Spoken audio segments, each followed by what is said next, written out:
여군 최초로 별을 단 사단장이 부임 첫날 부대의 뒤편 무덤에서 스르륵 기어나온 뱀 한 마리를 보는 순간 온몸이 얼어붙었습니다. 그 뱀이 보여준 기묘한 행동은 50년간 땅속 깊이 묻혀있던 충격적인 진실의 시작이었습니다. 이 이야기를 끝까지 들으신다면 한국 현대사에 감춰진 믿을 수 없는 비밀과 한 여성 지휘관의 용기 있는 선택을 마주하게 될 것입니다. 이야기 시작 전에 좋아요 한 번씩 꼭 부탁드립니다. 그리고 지금 어디서 무엇을 하며 이 이야기를 듣고 계신지 댓글로 알려주세요. 그럼 이야기 시작하겠습니다. 지난달 3월 15일 오전 10시 강원도 화천군에 위치한 제7사단 정문에 검은색 승용차 한 대가 멈췄습니다. 차에서 내린 사람은 바로 하지원 준장이었습니다. 55세의 그녀는 대한민국 육군 역사상 최초로 별 하나 계급장을 단 여성 지휘관이었습니다. 키 168cm의 당당한 체구에 짧게 자른 머리, 그리고 예리하면서도 따뜻함이 느껴지는 눈빛. 하지원 준장의 첫인상은 강인함과 동시에 깊은 품격을 느끼게 했습니다. 하지원 준장님, 도착하셨습니다. 정문을 지키던 위병이 큰 소리로 외쳤습니다. 부대 전체가 새로운 사단장의 부임을 기다리고 있었습니다. 특히 여성 최초의 원스타 사단장이라는 점에서 모든 장병들의 관심이 집중되어 있었죠. 부임식장인 대강당으로 향하는 길. 하지원 준장은 부대 곳곳을 유심히 살펴보았습니다. 30년간 군 복무를 해온 그녀의 경험으로 볼 때 제7사단은 잘 관리되고 있는 부대였습니다. 장병들의 표정도 밝았고 시설도 깔끔하게 정돈되어 있었습니다. 하지만 무엇보다 그녀를 긴장시키는 것은 사단장이라는 막중한 책임감이었습니다. 2만 명이 넘는 장병들을 책임져야 한다는 부담감과 동시에 여군 최초라는 타이틀이 주는 무게감이 어깨를 짓눌렀습니다. 준장님, 이쪽으로 모시겠습니다. 박민준 참모 중령이 정중하게 안내했습니다. 45세의 그는 키가 175cm 정도의 건장한 체격에 이 부대에서 13년째 근무하고 있는 베테랑 참모였습니다. 얼굴에는 세월의 흔적이 느껴졌지만 여전히 또렷한 눈빛과 반듯한 자세를 유지하고 있었습니다. 부임식은 오전 11시부터 시작되었습니다. 대강당에는 주요 간부들과 각 부대 대표들이 참석했습니다. 하지원 준장이 연단에 올라서자 우레와 같은 박수가 터져나왔습니다. 제7사단 장병 여러분, 오늘부터 여러분과 함께하게 된 하지원입니다. 그녀의 목소리는 명확하고 힘이 있었습니다. 마이크 없이도 대강당 구석구석까지 울려 퍼졌습니다. 저는 여군 최초 원스타라는 타이틀보다는 여러분과 함께 땀 흘리고 고민하는 동반자가 되고 싶습니다. 제7사단의 명예와 전통을 이어가며 더 나은 부대를 만들어 가겠습니다. 짧지만 강렬한 취임사가 끝나자 다시 한번 박수가 울려 퍼졌습니다. 장병들의 표정에서 새로운 지휘관에 대한 기대감을 읽을 수 있었습니다. 부임식을 마친 후 오후 2시 하지원 준장은 부대 시설을 둘러보기 위해 나섰습니다. 먼저 생활관, 급식소, 훈련장 등 주요 시설들을 차례로 점검했습니다. 각 부서의 간부들이 상세한 설명을 해줘 그녀는 꼼꼼하게 메모하며 들었습니다. 부대 규모가 꽤 크네요. 관리하기 쉽지 않을 것 같은데? 네, 맞습니다. 하지만 간부들이 모두 베테랑들이라 큰 문제는 없습니다. 박 참모가 자신 있게 대답했습니다. 시설 점검을 마친 후 오후 3시 30분경 박 참모가 조심스럽게 말을 꺼냈습니다. 준장님, 마지막으로 부대 뒤편에 보여드리고 싶은 곳이 있습니다. 어떤 곳인가요? 무명용사의 묘입니다. 역대 사단장님들께서 부임하시면 꼭 참배를 하시는 것이 전통이 되어 있습니다. 하지원 준장은 고개를 끄덕였습니다. 군인으로서 선배들을 기리는 것은 당연한 예의였습니다. 두 사람은 부대 뒤편으로 향했습니다. 부대 본부에서 약 500m 떨어진 곳에 작은 언덕이 있었습니다. 소나무 몇 그루가 서 있는 아담한 언덕이었는데 주변은 조용하고 평화로운 분위기였습니다. 언덕 중턱에는 소박한 묘비 하나가 서 있었습니다. 높이 1m 정도의 화강한 비석에는 무명용사의 묘라고 새겨져 있었습니다. 글씨체는 예스럽고 정중했지만 세월의 흔적으로 약간 희미해진 상태였습니다. 묘비 앞에는 시든 국화꽃 몇 송이가 놓여 있었고 향로에는 재가 남아있어 누군가가 최근에 참배를 한 것 같았습니다. 언제부터 여기 계신 거죠? 하지원 준장이 묘비를 바라보며 물었습니다. 비석에는 이름도 생년월일도 부대명도 새겨져 있지 않았습니다. 오직 무명용사의 묘라는 6글자만 있을 뿐이었습니다. 정확한 기록은 없지만 제가 알기로는 1980년경부터 있었다고 합니다. 박참모가 신중하게 대답했습니다. 그럼 벌써 40년이 넘었군요. 어떤 분인지 알려진 바는 없나요? 아무도 모릅니다. 다만 이 부대 선배들로부터 전해 내려오는 이야기로는 나라를 위해 희생하신 무명의 군인이라고만 되어 있습니다. 가족들은 없었나요? 그것도 알 수 없습니다. 다만 매년 현충일과 추석에는 누군가가 와서 참배를 하는 것 같습니다. 꽃이 새로 놓여 있거나 향을 피운 흔적이 있거든요. 하지원 준장은 묘비를 자세히 살펴보았습니다. 전쟁의 상처가 깊었던 시절, 이름도 남기지 못한 채 희생된 군인들이 많았을 것이라는 생각이 들었습니다. 그런 분들의 희생이 있었기에 지금의 평화가 가능했을 것이었습니다. 참배를 드리겠습니다. 하지원 준장은 군모를 벗고 묘비 앞에 무릎을 꿇었습니다. 그리고 정중하게 묵념을 올리기 시작했습니다. 이름도 모르는 선배님, 고맙습니다. 당신의 희생을 헛되이 하지 않겠습니다. 허우, 마음속으로 인사를 올리며 고개를 숙였습니다. 3월에 따뜻한 바람이 불어와 소나무 잎사귀들이 싸아 하고 소리를 냈습니다. 마치 무명용사가 대답하는 것만 같았습니다. 바로 그때였습니다. 으악. 뒤에 서 있던 박참모가 갑자기 비명을 질렀습니다. 하지원 준장이 황급히 고개를 돌리자 묘비 오른쪽 흙더미 사이로 굵직한 뱀 한 마리가 스르륵 천천히 기어 나오고 있었습니다. 뱀은 성인 남성의 팔뚝만한 굵기였습니다. 길이는 대략 1m 20cm 정도로 보였습니다. 회갈색 비늘이 햇빛에 반짝였고 몸통 곳곳에 검은색 무늬가 있었습니다. 독사는 아닌 것 같았지만 크기가 상당해서 위압감이 느껴졌습니다. 하지만 가장 이상한 것은 뱀의 행동이었습니다. 보통 뱀들은 사람만 봐도 황급히 도망가는데 이 뱀은 전혀 그런 기색이 없었습니다. 오히려 천천히, 아주 천천히 몸을 일으키더니 고개를 들어 하지원 준장을 똑바로 바라보았습니다. 준장님, 위험합니다. 뒤로 물러서세요. 박참모가 다급하게 외쳤습니다. 그는 뱀을 무서워하는 편이었는데 이렇게 큰 뱀을 보자 온몸이 굳어버렸습니다. 하지만 하지원 준장은 움직이지 않았습니다. 30년 군 생활을 하면서 웬만한 일에는 놀라지 않게 된 그녀였지만 지금 상황은 뭔가 달랐습니다. 뱀의 눈에서 적대감이나 공격성을 전혀 느낄 수 없었기 때문입니다. 뱀은 약 10초간 하지원 준장을 바라보았습니다. 그 시선에는 뭔가 간절함 같은 것이 느껴졌습니다. 마치 무언가를 간절히 호소하고 있는 것 같았습니다. 잠시 후 뱀은 천천히 몸을 돌려 묘비 왼쪽 방향을 향했습니다. 그곳은 무명용사의 묘에서 불과 3m 떨어진 평범해 보이는 빈 땅이었습니다. 잡초가 듬성듬성 자라있고 특별해 보이지 않는 곳이었습니다. 뱀은 그 방향을 향해 고개를 한 번, 두 번 끄덕이는 듯한 동작을 보였습니다. 마치 저쪽을 좀 봐주세요 라고 말하는 것 같았습니다. 그리고는 다시 하지원 준장을 바라보더니 또다시 그 방향을 가리켰습니다. 저게 정말 뭔가를 가리키는 건가?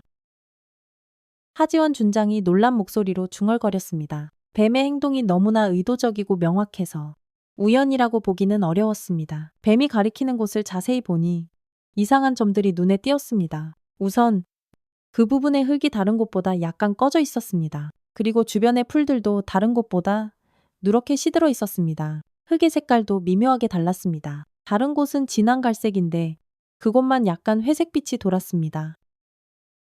뱀은 약 1분간 그 방향을 가리키고 있었습니다. 그리고는 다시 한번 하지원 준장을 바라보더니 조용히 고개를 끄덕였습니다. 마치 이해했느냐고 묻는 것 같았습니다. 그리고는 천천히, 아주 천천히 뒤돌아서더니 풀숲 속으로 스르륵 사라졌습니다. 급하게 도망가는 것이 아니라 할 일을 다 마친 듯 여유롭게 사라지는 모습이었습니다.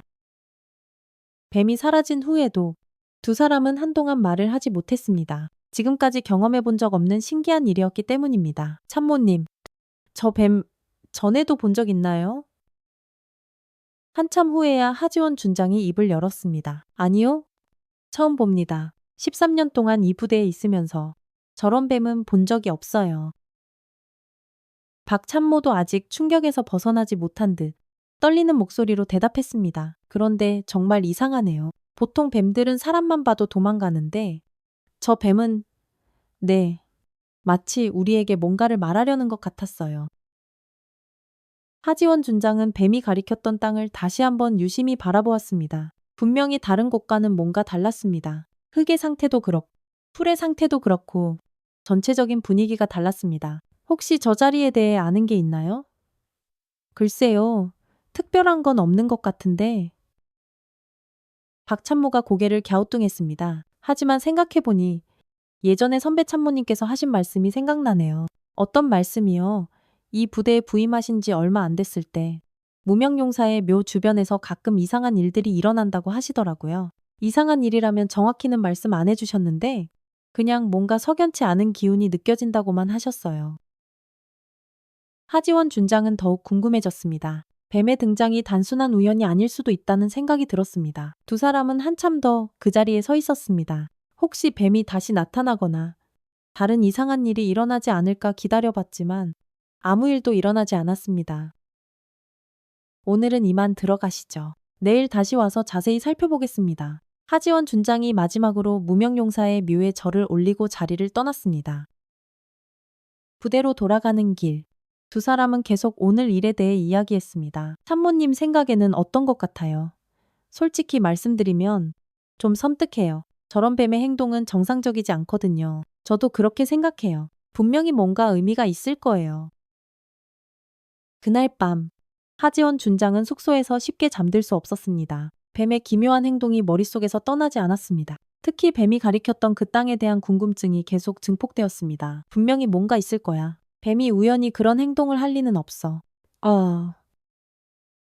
30년 군 생활을 하면서 수많은 일들을 겪어봤지만 오늘 같은 경험은 처음이었습니다. 뭔가 중요한 일이 시작되고 있다는 직감이 들었습니다. 하지만 아직은 그 직감이 어떤 결과를 가져올지 알 수 없었습니다. 다만 한 가지 확실한 것은 내일 다시 그곳을 찾아가야 한다는 것이었습니다. 밤이 깊어갈수록 하지원 준장의 마음속에는 묘한 예감이 자리 잡았습니다. 뭔가 큰일이, 그것도 상상하지 못했던 일이 기다리고 있을 것 같은 예감이었습니다.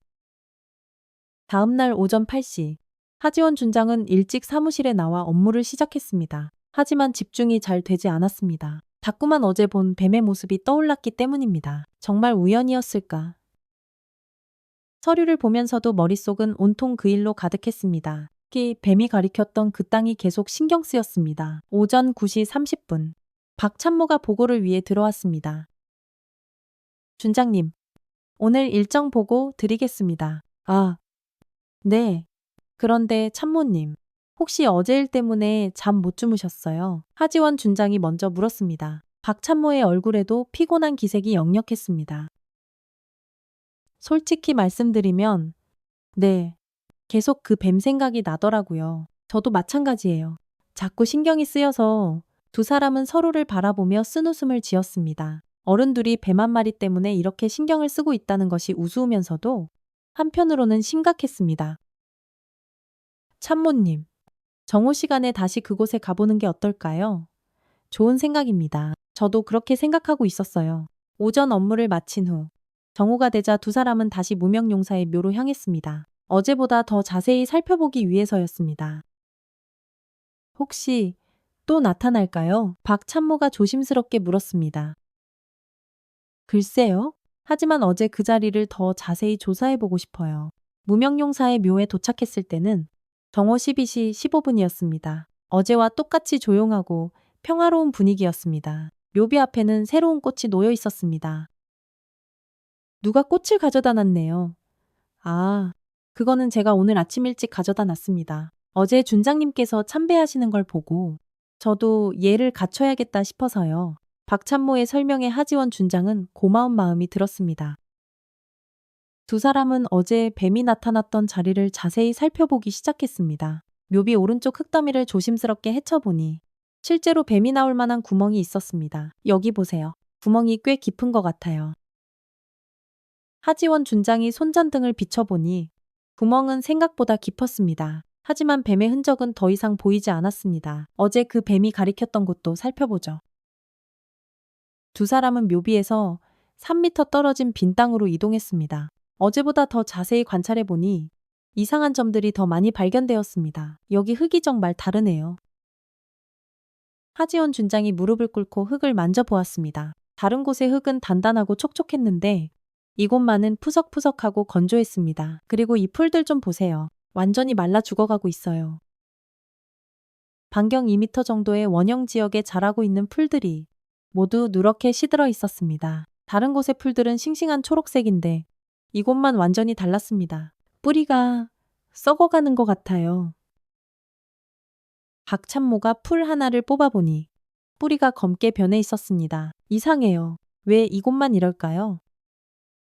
바로 그때였습니다. 저기요.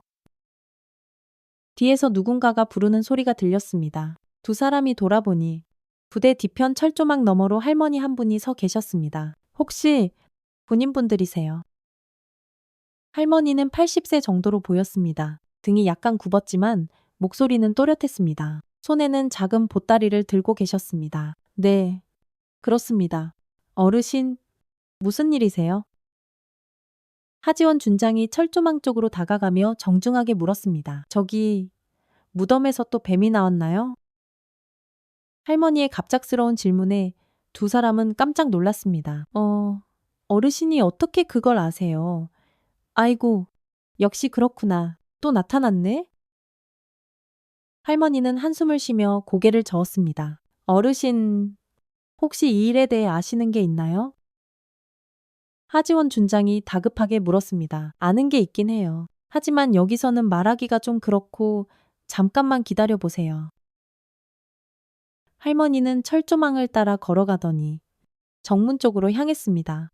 10분 후 할머니는 면회 절차를 거쳐 부대 안으로 들어오셨습니다. 하지원 준장과 박참모는 할머니를 무명용사의 묘 앞으로 안내했습니다. 할머니, 성함이 어떻게 되세요? 이정숙이라고 해요. 올해 80이고 이 근처에서 평생 살았어요. 이정숙 할머니는 묘비를 바라보며 깊은 한숨을 쉬었습니다. 이 무덤에 대해 아시는 게 있나요? 물론이죠. 이 무덤이 언제 생겼는지, 누가 묻혀 있는지 난 다 알고 있어요. 할머니의 말에 두 사람의 눈이 커졌습니다. 정말이요? 그럼 무명용사가 아닌 건가요? 무명용사라고 그렇게 불러왔구나. 할머니는 쓴웃음을 지었습니다. 어르신, 자세한 이야기를 들을 수 있을까요? 하지원 준장이 정중하게 부탁했습니다. 그럼요. 하지만 그 전에 뱀이 가리킨 곳부터 봐야겠어요. 할머니는 뱀이 가리켰던 빈 땅으로 걸어갔습니다. 그리고는 그 자리를 한참 바라보더니 다시 한숨을 쉬었습니다. 역시 그렇네. 저 아래쪽이군. 저 아래쪽이라니요. 저기 밑에도 사람이 묻혀 있어요. 여러 명이. 충격적인 말이었습니다. 여러 명이라고요. 네. 그것도 아주 많이요. 할머니는 보따리를 풀어 낡은 사진 몇 장을 꺼냈습니다. 이 사진들 좀 보세요. 첫 번째 사진에는 젊은 남성들이 10여 명 정도 서 있었습니다. 모두 평범한 농민복을 입고 있었고 표정이 어두웠습니다. 이분들이 누구세요? 우리 마을 사람들이에요? 1979년에 모두 사라진 1979년이라고요. 박참모가 놀라며 되물었습니다. 네, 정확히는 1979년 5월이었어요. 이정숙 할머니는 두 번째 사진을 보여주었습니다. 이번에는 여성들과 아이들의 사진이었습니다. 이분들도요? 네, 한 번에 40여 명이 사라졌어요. 한 번에 40여 명이요. 하지원 준장이 믿을 수 없다는 표정으로 물었습니다. 그날 밤 군인들이 와서 마을 사람들을 모두 데려갔어요. 그리고는 다시는 돌아오지 않았고요. 할머니의 목소리가 떨렸습니다. 그런데 어르신은 어떻게? 나는 그날 딸네 집에가 있었어요. 다음날 아침에 돌아와 보니 마을이 텅 비어 있더라고요. 그럼 이분들이 여기에. 네, 처음에는 몰랐어요. 하지만 몇 년 후에 이곳에 무덤이 생기고 그 뒤로부터 이상한 일들이 계속 일어났어요. 어떤 이상한 일들이요? 뱀이 나타나는 것도 그 중 하나예요. 처음에는 1년에 한두 번 정도였는데 요즘에는 더 자주 나타나는 것 같아요. 박참모가 의아한 표정으로 물었습니다. 그런데 왜 지금까지 신고를 안 하셨어요? 신고를 왜 안 했겠어요? 했죠. 하지만 아무도 믿어주지 않았어요. 오히려 이상한 소리 하지 말라고 핀잔만 줬고요. 할머니는 세 번째 사진을 꺼냈습니다. 이번에는 군인들의 사진이었습니다. 이분들은 누구세요? 그날 밤 마을 사람들을 데려간 군인들이에요. 어떻게 이런 사진이 제 아들이 진우가 몰래 찍어둔 거예요. 혹시 모르니까 증거로 남겨두라고 했죠. 하지원 준장은 사진을 자세히 살펴보았습니다. 1970년대 군복을 입은 군인들이 10여 명 정도 보였습니다. 그런데 이분들은 어느 부대 소속이었나요? 그것까지는 모르겠어요. 하지만 이 부대에서 나온 건 확실해요. 어떻게 아세요? 그날 밤에 이쪽에서 트럭들이 나가는 걸 봤거든요. 할머니는 네 번째 사진을 보여주었습니다. 흐릿하지만 군용 트럭들이 보였습니다. 이것도 아드님이 찍은 건가요? 네, 멀리서 몰래 찍은 거라 흐릿하지만 분명히 군용 트럭이에요. 하지원 준장과 박찬모는 서로를 바라보았습니다. 상황이 점점 심각해지고 있었습니다. 어르신, 그럼 뱀이 나타나는 것과 이 일이 관련이 있다고 생각하세요? 당연하죠. 뱀은 땅의 기운을 가장 민감하게 느끼는 동물이에요. 땅속에 억울한 영혼들이 있으면 뱀들이 먼저 반응한다고 옛날부터 전해져 내려와요. 그럼 뱀이 저 땅을 가리킨 것도 억울하게 죽은 사람들이 거기 묻혀 있다는 걸 알려주는 거예요. 할머니의 말에 두 사람은 소름이 돋았습니다. 어르신, 그날 밤에 정확히 무슨 일이 일어났는지 더 자세히 말씀해 주실 수 있나요? 그거는 좀 길어요. 그리고 여기서 말하기에는 할머니는 주변을 둘러보며 조심스러운 표정을 지었습니다. 안전한 곳에서 천천히 들려드릴게요. 하지만 그 전에 한 가지 확인하고 싶은 게 있어요. 무엇인가요? 오늘도 뱀이 나타날 것 같아요. 왜 그렇게 생각하세요? 뱀들은 보통 같은 시간에 나타나거든요. 어제 몇 시에 봤어요? 오후 30분 정도였어요. 할머니는 시계를 보았습니다. 지금 시각은 오후 2시 50분이었습니다. 그럼 곧 나타날 거예요. 한 번 더 기다려보죠. 세 사람은 무명용사의 묘 앞에서 기다렸습니다. 긴장된 침묵이 흘렀습니다. 오후 3시 20분. 저기요. 박찬모가 가리키는 곳을 보니 어제와 똑같은 자리에서 똑같은 뱀이 스르륵 기어나오고 있었습니다.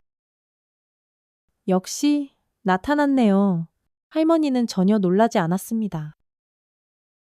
이번에도 뱀은 사람들을 보고도 도망가지 않았습니다. 천천히 고개를 들어 세 사람을 바라보더니 어제와 똑같이 빈 땅 쪽을 가리켰습니다. 저 행동 보세요. 어제랑 똑같아요. 하지원 준장이 감탄했습니다. 뱀이 저렇게 일정한 행동을 반복하는 건 정말 이상해요. 뱀은 약 1분간 그 방향을 가리키고 있다가 다시 세 사람을 바라보고는 조용히 사라졌습니다. 이제 믿겠죠? 저 뱀은 분명히 뭔가를 알려주려고 하는 거예요. 할머니의 말에 두 사람은 고개를 끄덕였습니다. 어르신, 이제 자세한 이야기를 들려주세요. 1979년, 그날 밤에 무슨 일이 있었는지. 그럼 제 집으로 오세요. 거기서 천천히 말씀드릴게요. 세 사람은 무명용사의 묘를 떠났습니다. 하지만 뒤돌아보는 하지원 준장의 마음속에는 확신이 생겨나고 있었습니다. 분명히 저 밑에 뭔가 있어. 그리고 그것은 우리가 반드시 밝혀내야 할 진실이야. 50년 전에 묻힌 비밀이 드디어 세상에 드러날 때가 온 것 같았습니다. 이정숙 할머니의 집은 부대에서 도보로 15분 거리에 있는 작은 한옥이었습니다. 마당에는 감나무와 대추나무가 서 있었고 툇마루에는 고양이 한 마리가 꾸벅꾸벅 졸고 있었습니다. 들어오세요. 시원한 보리차나 한잔하면서 이야기하죠. 할머니는 두 사람을 안방으로 안내했습니다. 방 안에는 옛날 가구들이 정돈되어 있었고 한쪽 벽에는 낡은 사진들이 가득 걸려 있었습니다. 저 사진들이 모두 그때 사라진 분들인가요? 하지원 준장이 벽을 바라보며 물었습니다. 네, 46명이에요. 내가 하나하나 모아둔 거예요. 할머니는 찻잔을 내오며 한숨을 쉬었습니다. 어르신, 이제 그날 밤 일을 자세히 들려주세요. 박찬모가 조심스럽게 말했습니다. 이정숙 할머니는 잠시 눈을 감고 있다가 천천히 입을 열었습니다. 1979년 5월 18일 밤이었어요. 그날은 비가 조금 내리고 있었어요. 할머니의 회상이 시작되었습니다. 나는 그날 딸네 집에서 손주를 돌보고 있었어요. 딸이 아픈 바람에 제가 가서 며칠 있기로 한 거였죠. 딸내의 집은 여기서 30km 떨어진 춘천에 있었어요. 할머니는 예시를 떠올리며 천천히 말했습니다. 그런데 그날 밤 11시쯤에 이상한 소리가 들렸어요. 트럭 소리였는데 보통 트럭 소리와는 달랐어요. 더 무겁고 둔탁한 소리였죠. 군용 트럭 소리였군요. 그때는 몰랐어요. 나중에 알게 된 거죠. 그 소리가 우리 마을 쪽에서 들려왔어요. 할머니는 첫 번째 사진을 다시 꺼냈습니다. 이 사람이 우리 마을 이장이었던 최판호 씨예요. 46살이었죠. 사진 속의 남자는 건장한 체격의 인상이 선해 보였습니다. 판호 오빠는 정말 좋은 사람이었어요. 마을 일도 열심히 하고 어려운 사람들도 많이 도왔고요. 그런 분이 왜 그게 문제였어요. 너무 정의감이 강했거든요. 할머니는 두 번째 사진을 가리켰습니다. 이 사람은 김영철 씨. 마을에서 유일한 고등학교 졸업생이었어요. 글을 잘 쓰고 말도 잘했죠. 아, 지식인이셨군요. 네. 그래서 마을 사람들이 무슨 어려운 일이 있으면 영철이한테 가서 상의하곤 했어요. 할머니는 계속해서 사진들을 설명했습니다. 각각의 사진에는 사연이 있었고 각각의 사람에게는 가족이 있었습니다. 그런데 1978년부터 이상한 일들이 일어나기 시작했어요. 어떤 일들이요? 정부에서 사람들을 보내서 마을 조사를 한다는 거예요. 누가 빨갱이고 누가 반정부 활동을 하는지 조사한다고 했어요. 하지원 준장과 박찬모는 서로를 바라보았습니다. 1970년대 군사정권 시절의 일이었습니다. 그때 우리 마을에서는 아무도 그런 일을 한 사람이 없었어요. 그냥 농사 짓고 사는 평범한 농민들이었거든요. 하지만 뭔가 문제가 있었던 건가요? 문제라면 한호 오빠가 마을 사람들 권익을 위해서 군청에 몇 번 진정서를 낸 적이 있어요. 어떤 진정서요? 농지 수용 문제였어요. 정부에서 이 지역을 개발한다면서 농지를 강제로 수용하려고 했거든요. 보상금도 제대로 안 주고요. 할머니는 서랍에서 낡은 종이 한 장을 꺼냈습니다. 이게 그때 판호 오빠가 쓴 진정서 사본이에요. 하지원 준장이 종이를 받아 읽어보니 정중하면서도 논리적으로 마을 사람들의 권익을 주장하는 내용이었습니다. 이 정도로는 문제가 될 것 같지 않은데요. 우리도 그렇게 생각했어요. 하지만 당시 분위기가 워낙 살벌했잖아요. 조금만 정부 정책에 반대하는 소리를 해도 빨갱이로 몰렸으니까요. 박찬모가 고개를 끄덕였습니다. 그 시대를 직접 경험하지는 못했지만 부모님께 들은 이야기들이 있었기 때문입니다. 그래서 1978년 겨울부터 마을에 자꾸 이상한 사람들이 오기 시작했어요. 어떤 사람들이요? 정체를 알 수 없는 사람들이요. 마을 사람들에게 이것저것 물어보고 누가 어떤 말을 했는지 조사하고 그랬어요.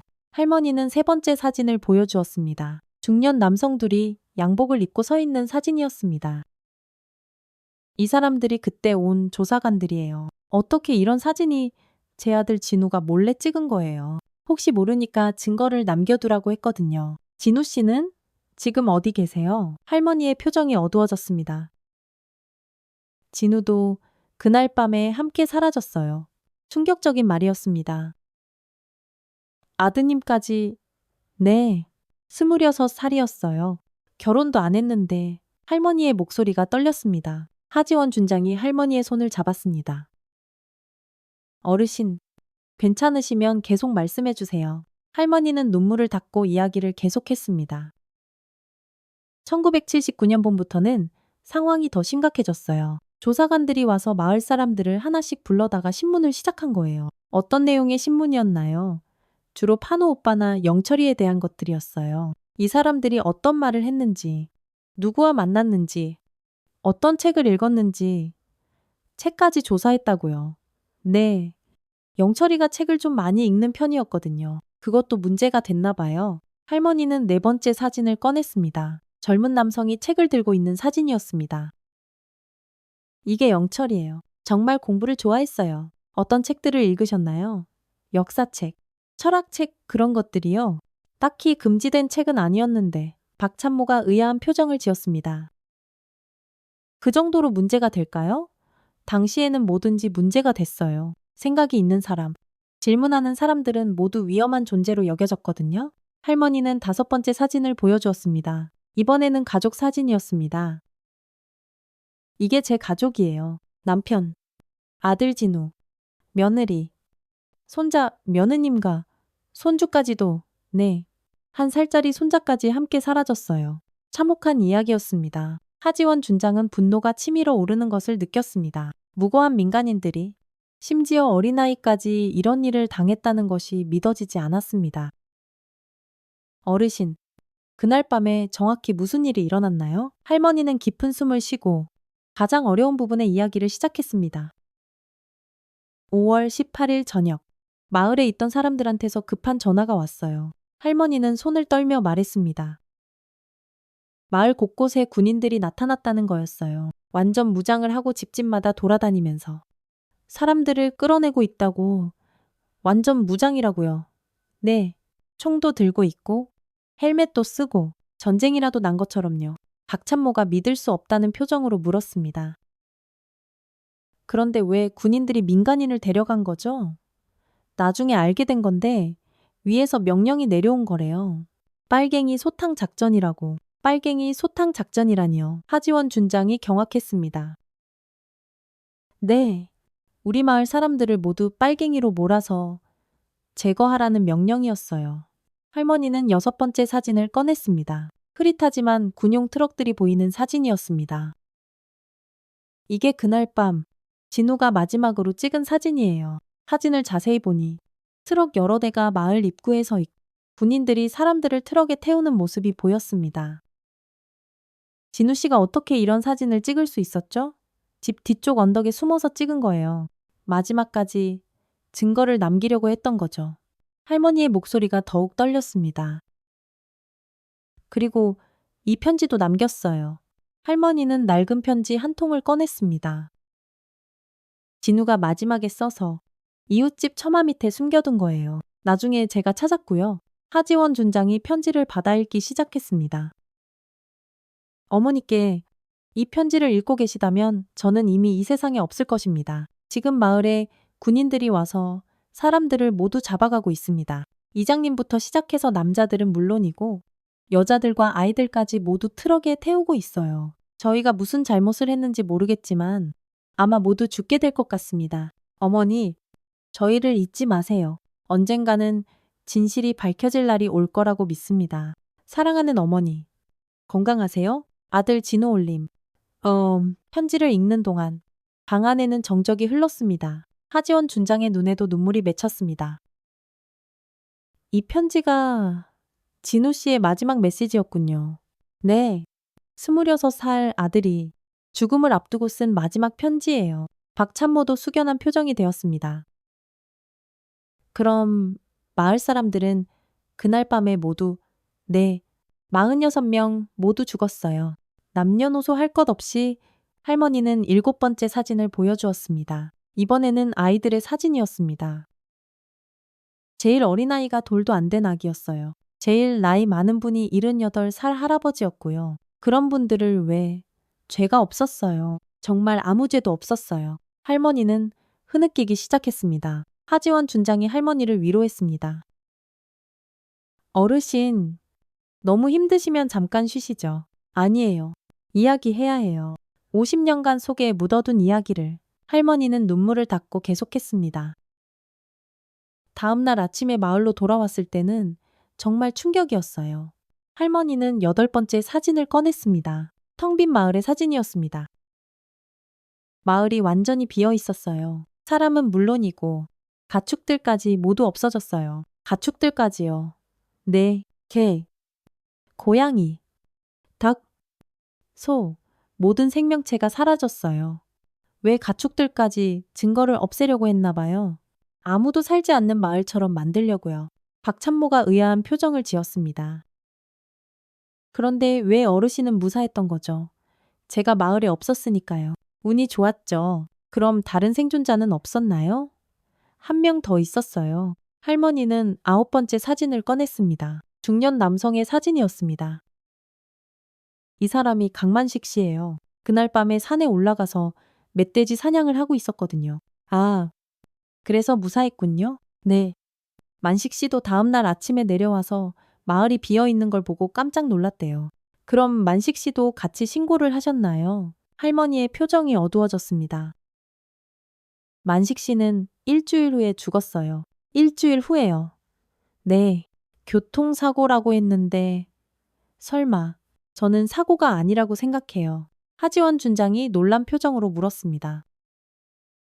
그럼 만식 씨도 입을 막으려고 한 것 같아요. 할머니는 10번째 사진을 보여주었습니다. 교통사고 현장 사진이었습니다. 이것도 누군가가 찍어서 저한테 몰래 갖다 준 거예요. 사진을 보니 만식 씨의 자전거가 완전히 부서져 있고 큰 트럭이 옆에 서 있었습니다. 목격자는 없었나요? 아무도 없었어요. 새벽 5시에 인적이 드문 곳에서 일어난 일이라고 박찬모가 의심스러운 표정을 지었습니다. 너무 의심스럽네요. 저도 그렇게 생각해요. 만식 씨는 자전거를 정말 잘 탔거든요. 그런 사람이 그런 사고를 당할 리가 없어요. 할머니는 11번째 사진을 꺼냈습니다. 이번에는 공문서 같은 것이었습니다. 이게 뭐예요? 만식 씨가 죽기 전에 저한테 준 거예요. 경찰서에서 신고했을 때 받은 접수증이에요. 하지원 준장이 공문서를 자세히 살펴보았습니다. 집단 실종 신고 접수증이라고 되어 있네요. 네. 만식 씨가 마을 사람들이 모두 사라졌다고 신고한 거예요. 그럼 경찰에서는 어떻게 했나요? 처음에는 조사하겠다고 했어요. 하지만 며칠 후에 연락이 와서는 조사 결과 별다른 문제가 없다고 하더라고요. 별다른 문제가 없다니요. 네. 마을 사람들이 자발적으로 다른 곳으로 이주했을 가능성이 높다고 했어요. 박찬모가 어이없다는 표정을 지었습니다. 46명이 하룻밤 사이에 자발적으로 이주했다고요. 말도 안 되죠. 하지만 그게 공식 결론이었어요. 할머니는 12번째 사진을 보여주었습니다. 경찰서 앞에서 찍은 사진이었습니다. 이건 만식 씨가 경찰서에 다시 항의하러 갔을 때 찍은 거예요. 여러 번 가셨나요? 네. 5번인가 갔어요. 하지만 매번 똑같은 대답만 들었죠. 그럼 더 윗선에는 신고 안 해보셨나요? 해봤어요. 군청에도 가보고 도청에도 가봤어요. 어떻게 됐나요?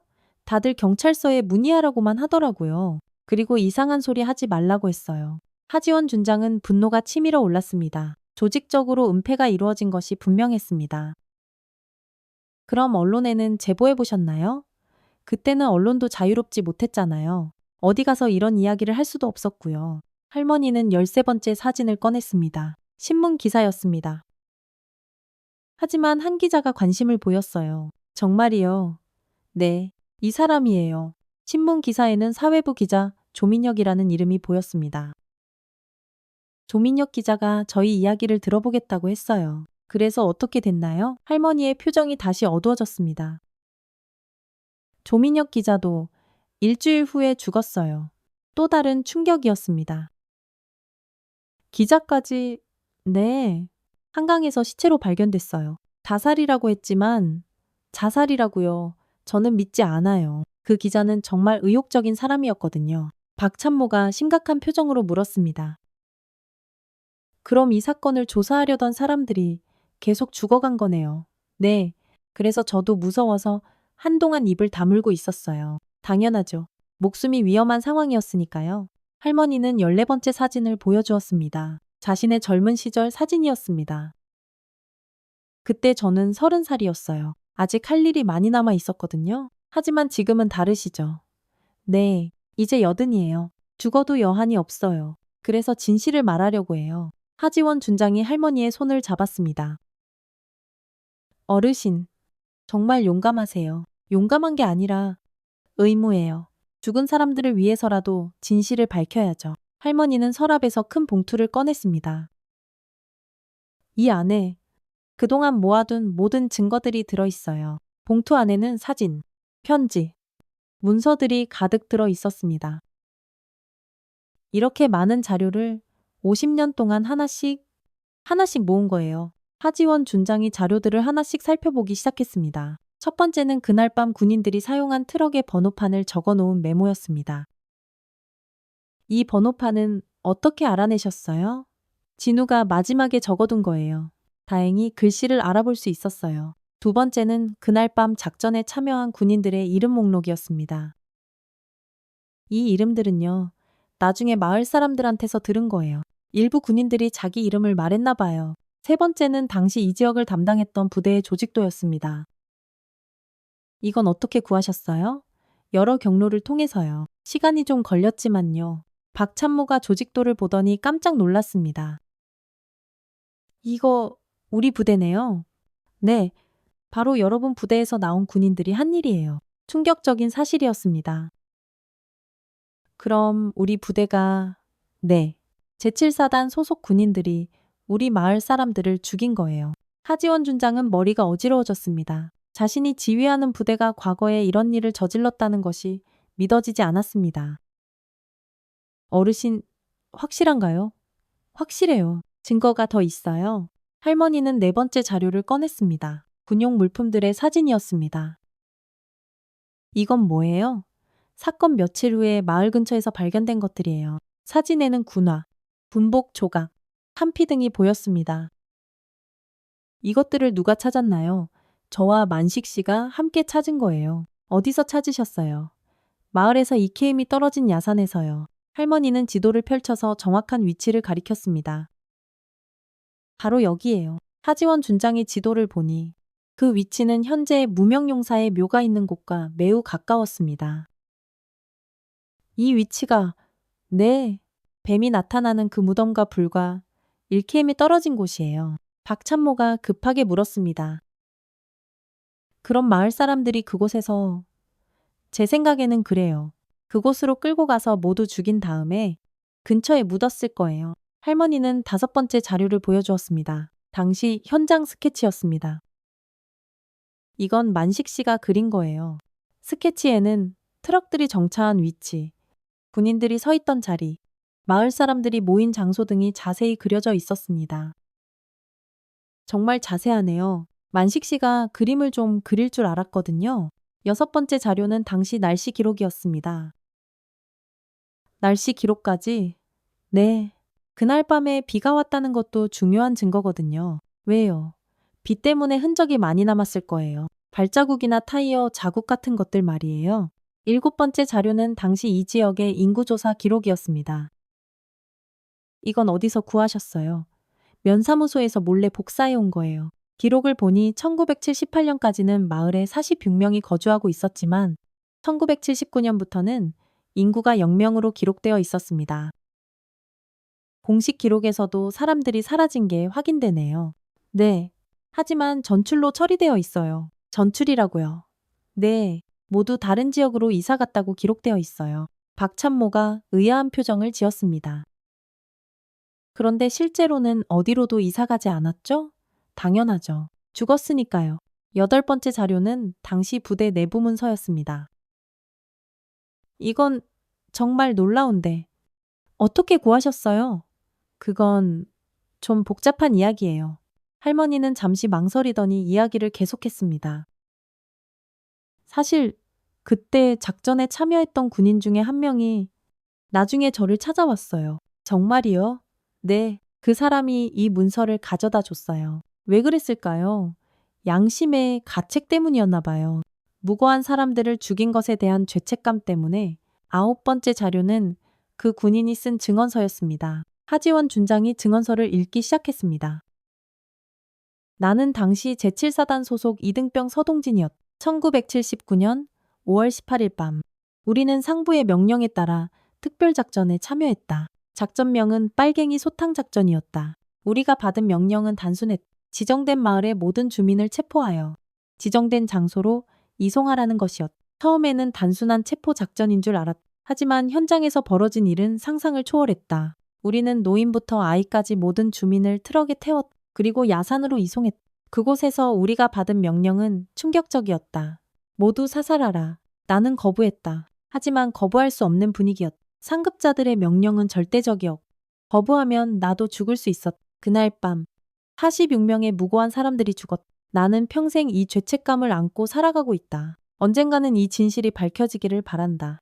서동진, 증언서를 읽고 난 후 방 안에는 깊은 정적이 흘렀습니다. 이 서동진 씨는 지금 어디 계세요? 20년 전에 돌아가셨어요. 돌아가시기 전에 이런 증언서를 남기신 거군요. 네. 죽기 전에 진실을 밝혀달라고 부탁하셨어요. 10번째 자료는 당시 현장 사진들이었습니다. 이 사진들은 서동진 씨가 몰래 찍어둔 거예요. 사진들은 너무나 참혹했습니다. 트럭에 실린 사람들, 야산에서 벌어진 일들, 그리고 매장 현장까지. 하지원 준장은 사진을 보고 충격에 빠졌습니다. 이런 일이 정말 일어났다니 믿기 어렵죠. 하지만 이게 현실이에요. 박찬모도 사진들을 보더니 얼굴이 하얘졌습니다. 우리 부대에서 정말 이런 일을, 네.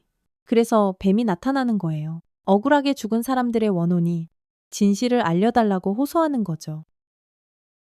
할머니는 마지막으로 가장 중요한 자료를 꺼냈습니다. 이게 가장 중요한 증거예요.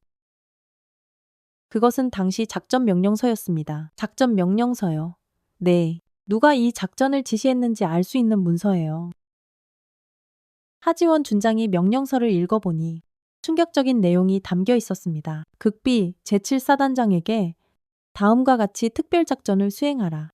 작전명 빨갱이 소탕작전, 목표 지정지역 반정부분자 완전 제거, 방법 체포 후 은밀 처리, 주의 절대 기밀 유지, 국가보안본부장. 국가보안본부에서 직접 명령을 내렸네요. 네, 이건 단순한 부대 차원의 사건이 아니었어요. 국가 차원에서 계획된 일이었죠. 박찬모가 심각한 표정으로 물었습니다. 그럼 당시 사단장도 이 일에 관여했다는 건가요? 그럴 수밖에 없었을 거예요. 명령을 받았으니까요. 하지만 이런 명령을 거부할 수는 없었나요? 할머니가 씁쓸하게 웃었습니다. 그 시대에는 불가능했어요. 명령에 불복종하면 본인도 숙청당할 수 있었거든요. 하지원 준장은 복잡한 심정이었습니다. 분명히 잘못된 일이었지만 당시 상황을 생각하면 개인이 저항하기는 어려웠을 것입니다. 어르신, 그럼 이 모든 자료를 왜 지금까지 공개하지 않으셨어요? 누가 믿어주겠어요? 그리고 아직도 위험하거든요. 지금도 위험하다고요. 네, 이 일에 관련된 사람들 중에 아직 살아있는 사람들이 있어요. 할머니는 마지막 자료를 보여주었습니다. 당시 관련자들의 명단이었습니다. 이 사람들이 아직 살아있어요. 일부는 그렇죠. 그리고 지금도 높은 자리에 있는 사람들도 있고요. 박찬모가 놀란 표정으로 물었습니다. 높은 자리예요. 네.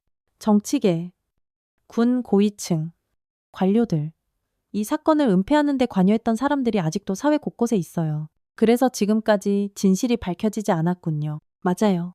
하지만 이제는 다를 거예요. 할머니가 하지원 준장을 바라보며 말했습니다. 준장님 같은 분이 나타났으니까요. 저요? 네. 정의감이 있고 용기가 있는 분이요. 하지원 준장은 무거운 책임감을 느꼈습니다. 어르신, 이 모든 자료를 저에게 맡기시는 건가요? 네. 준장님이라면 진실을 밝혀내실 수 있을 거라고 믿어요. 하지만 쉽지 않을 거예요. 저항도 많을 것이고. 그래도 해야죠. 죽은 사람들을 위해서라도요. 박찬모가 걱정스러운 표정으로 말했습니다.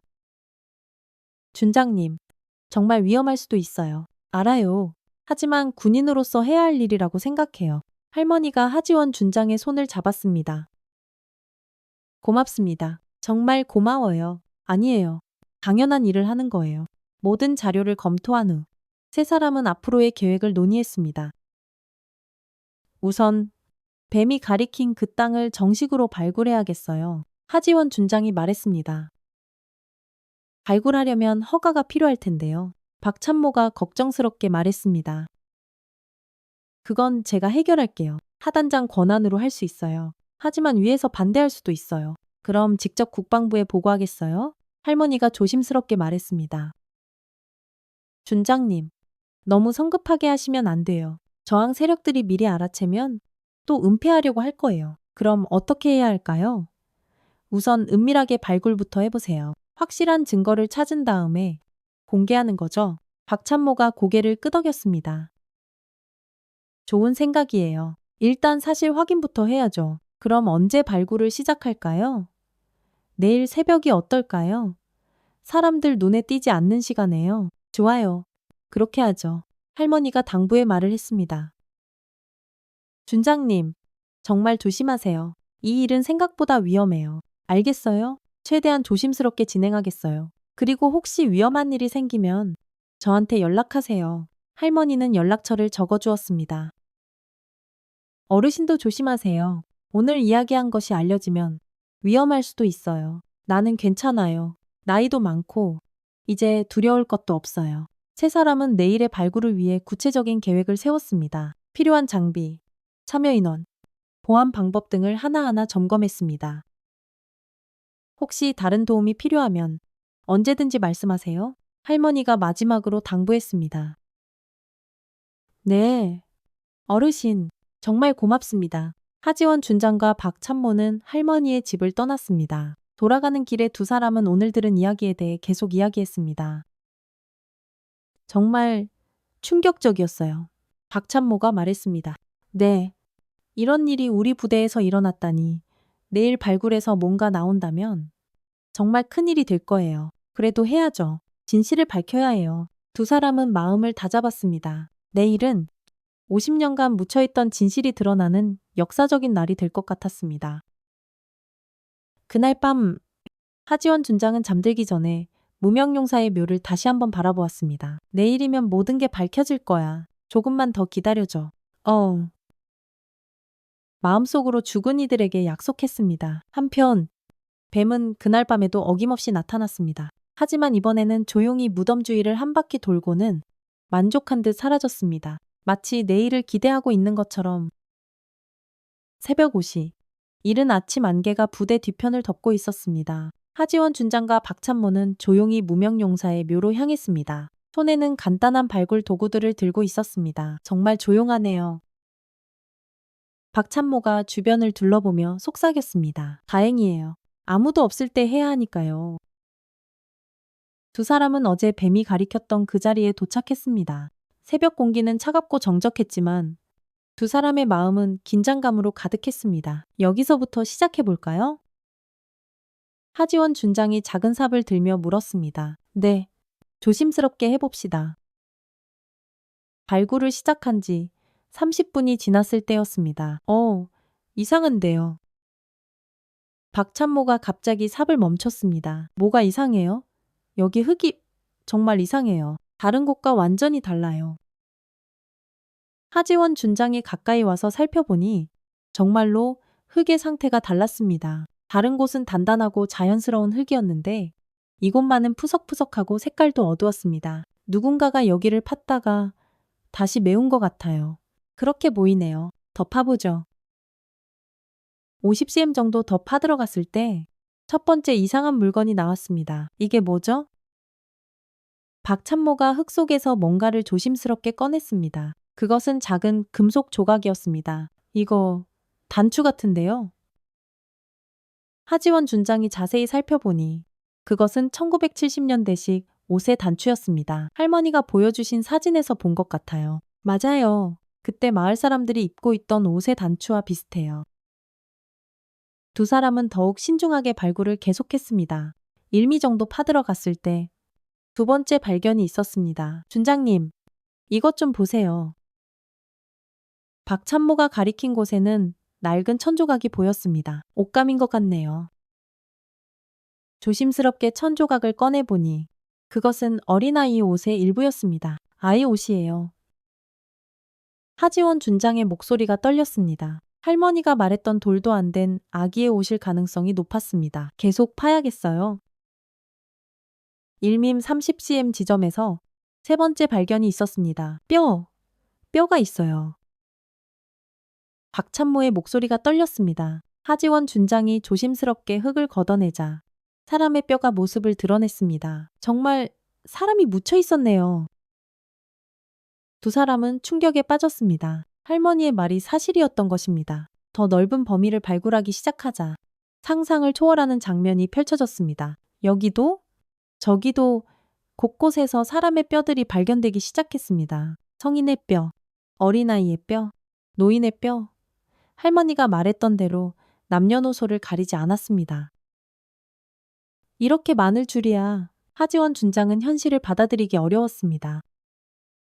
새벽 7시가 되자 이정숙 할머니가 나타났습니다. 어떻게 됐나요? 할머니는 조심스럽게 물었습니다. 어르신, 말씀이 맞았어요. 정말 여기에 하지원 준장이 발굴 현장을 가리켰습니다. 할머니는 무덤을 내려다보더니 눈물을 흘리기 시작했습니다. 아이고, 내 아들아, 내 손주야. 할머니의 오열 소리가 새벽 공기를 갈랐습니다. 어르신, 너무 상심하지 마세요. 박찬모가 할머니를 위로했습니다. 50년간 기다렸는데 드디어 찾았네요. 할머니는 무릎을 꿇고 무덤 앞에서 절을 올렸습니다. 진우야, 미안하다. 엄마가 너무 늦었다. 오전 8시. 발굴 작업을 계속하던 중 결정적인 증거가 발견되었습니다. 준장님, 이것 좀 보세요. 박찬모가 흥분한 목소리로 불렀습니다. 그가 발견한 것은 플라스틱 봉지에 쌓인 작은 꾸러미였습니다. 뭐가 들어있을까요? 조심스럽게 봉지를 열어보니 그 안에는 놀라운 것들이 들어있었습니다. 첫 번째는 신분증들이었습니다. 이름이 적혀 있어요. 김진우, 김영철, 최판호. 할머니가 말했던 그 이름들이 하나씩 확인되었습니다. 정말 이분들이었군요.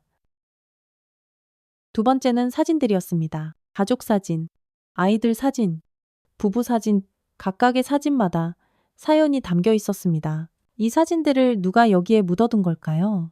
아마 누군가가 나중에 증거로 쓰려고 숨겨둔 것 같아요. 세 번째는 편지였습니다. 이 편지를 읽는 사람에게 나는 이 사건의 목격자이다. 1979년 5월 18일 밤. 무고한 사람들이 죽었다. 나는 이 일에 가담했지만 양심의 가책을 느낀다. 언젠가는 진실이 밝혀지기를 바라며 이 증거들을 남긴다. 서동진. 서동진. 할머니가 말했던 그 군인이었습니다. 서동진 씨가 이런 것들을 숨겨둔 거군요. 네 번째는 당시 현장 사진들이었습니다. 비닐봉지에 잘 보관된 사진들에는 그날 밤의 참상이 생생하게 기록되어 있었습니다. 이 사진들 너무 충격적이에요. 하지원 준장은 사진을 보고 분노가 치밀어 올랐습니다. 다섯 번째는 탄피들이었습니다. 총 타는 적이에요. 여러 개의 탄피가 발견되었습니다. 모두 군용 총기에서 나온 것들이었습니다. 여섯 번째는 군용품들이었습니다. 군화, 군복 조각, 인식표, 당시 작전에 참여했던 군인들의 물건들이었습니다.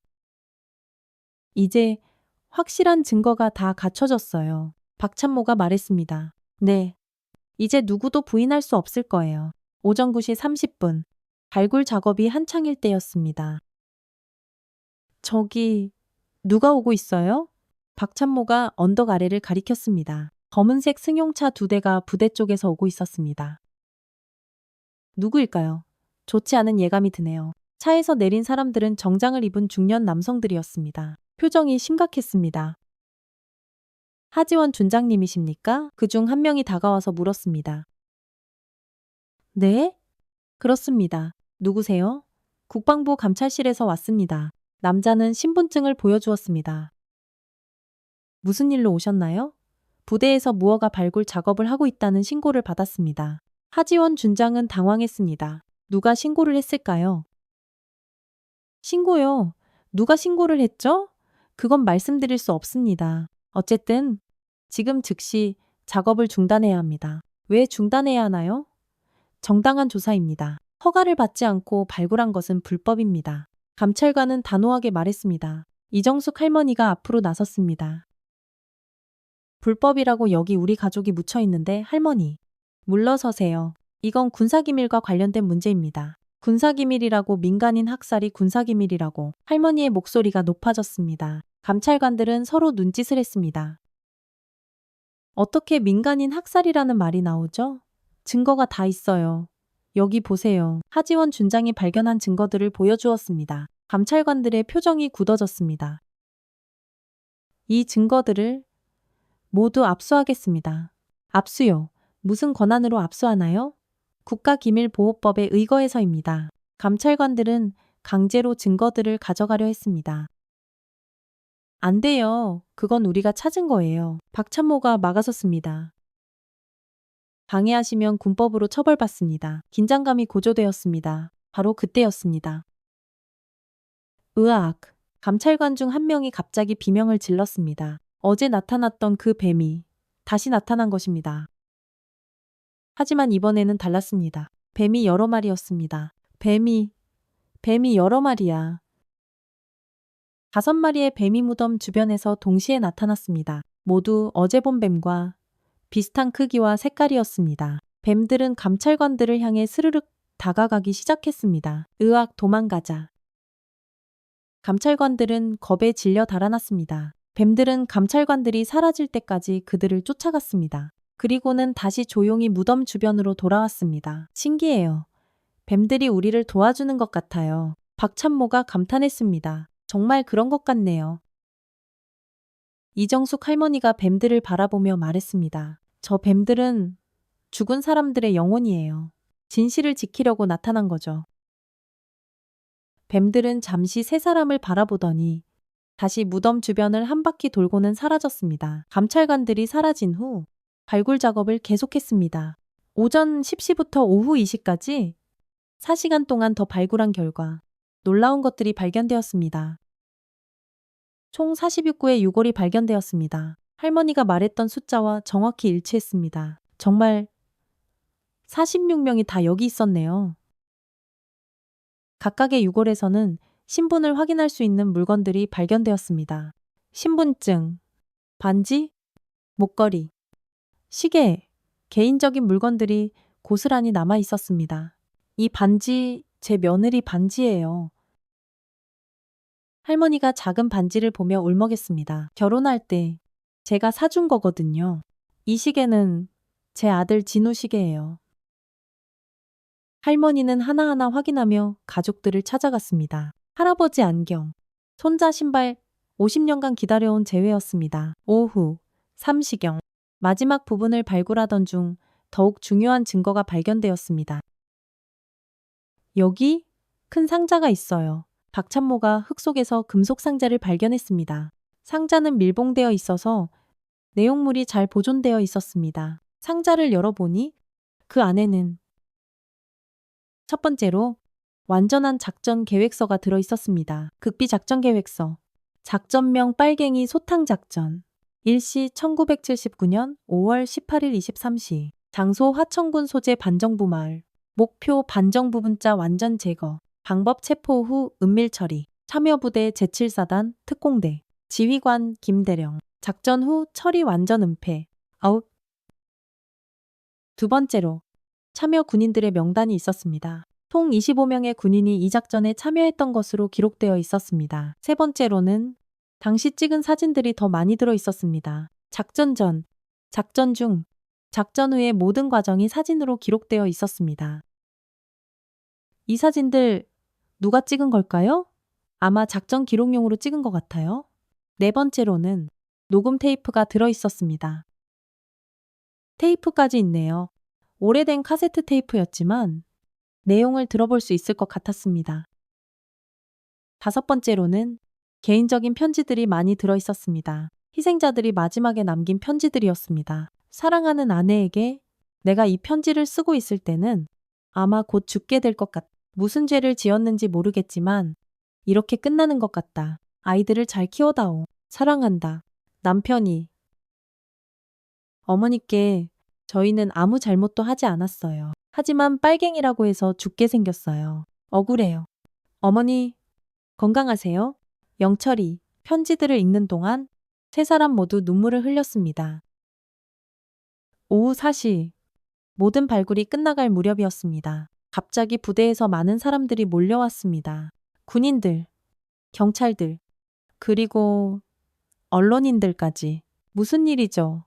하지원 준장이 놀랐습니다. 그 중에서 한 명의 중년 남성이 앞으로 나왔습니다. 하지원 준장님, 수고하셨습니다. 누구세요?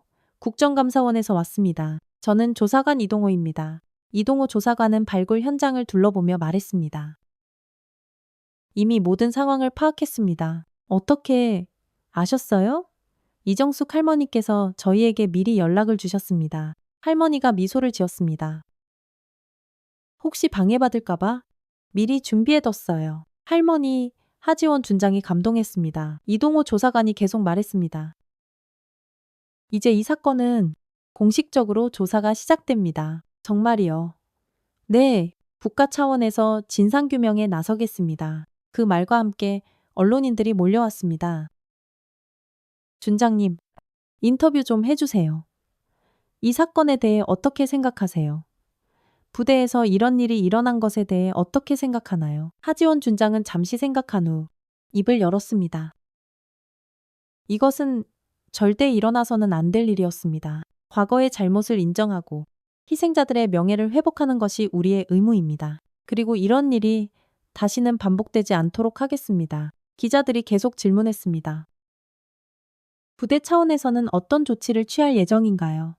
우선 희생자들을 위한 합동 위령제를 진행하겠습니다. 그리고 이곳에 추모공원을 조성하겠습니다. 또한 진실 규명을 위해 모든 자료를 공개하겠습니다. 이정숙 할머니도 인터뷰에 응했습니다. 할머니, 50년간 어떤 심정이셨나요? 한이 맺혔죠. 하지만 이제 풀렸어요. 아들과 손자, 그리고 마을 사람들을 다시 만날 수 있어서 기뻐요. 앞으로 어떤 계획이 있으시나요? 남은 생을 이분들을 돌보는 데 바치겠어요? 그리고 이런 일이 다시는 일어나지 않도록 증언하겠어요. 해가 질 무렵 모든 사람들이 정리를 하고 있을 때였습니다. 갑자기 무덤 주변에서 이상한 현상이 일어났습니다. 저기 보세요. 박찬모가 가리킨 곳에서는 수십 마리의 나비들이 날아오르고 있었습니다. 하얀 나비, 노란 나비, 파란 나비, 각양각색의 나비들이 무덤 위로 날아올랐습니다. 나비들이 이렇게 많이. 나비들은 무덤 위에서 한참 동안 날갯짓을 했습니다. 마치 춤을 추는 것 같았습니다. 46마리네요. 누군가가 나비의 숫자를 세어보니 정확히 46마리였습니다. 희생자들의 숫자와 정확히 일치했습니다. 이분들이 나비가 되어서 인사하러 오신 거예요. 이정숙 할머니가 눈물을 흘리며 말했습니다.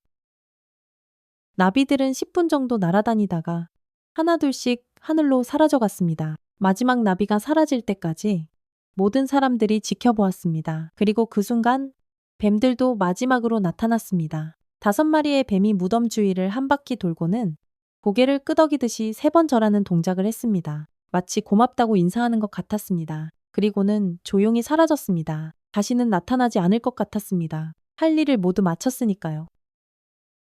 그날 저녁, 이 사건은 전국적인 뉴스가 되었습니다. 제7사단 무명용사의 묘에서 민간인 집단 학살 흔적 발견. 1979년 군사정권 시대 은폐된 민간인 학살 사건 드러나. 뱀이 알려준 50년 전의 진실.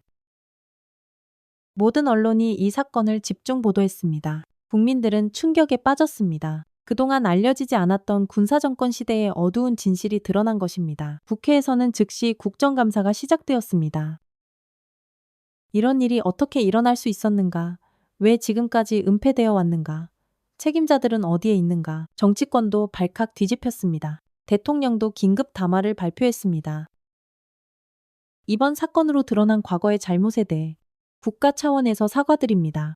희생자들과 유족들에게 깊은 사죄의 말씀을 드립니다. 진상규명과 명예회복을 위해 모든 노력을 다하겠습니다. 국방부도 공식 사과문을 발표했습니다. 제7사단에서 일어난 민간인 학살 사건에 대해 깊이 사과드립니다. 이는 결코 용납될 수 없는 일입니다. 군의 명예를 실추시킨 일에 대해 책임지겠습니다. 이 사건은 단순히 한 지역의 문제가 아니었습니다. 전국 각지에서 비슷한 증언들이 쏟아져 나오기 시작했습니다. 우리 마을에서도 비슷한 일이 있었. 우리 가족도 그때 사라졌. 나도 그런 일을 목격했. 수많은 제보가 들어왔습니다. 진실화의 위원회가 다시 구성되었습니다. 과거사 정리를 위한 국가적인 노력이 시작된 것입니다. 한편 이 사건을 계기로 군에 대한 국민의 신뢰도 문제가 제기되었습니다. 군이 정말 변했는가? 이런 일이 다시 일어날 수 있는가?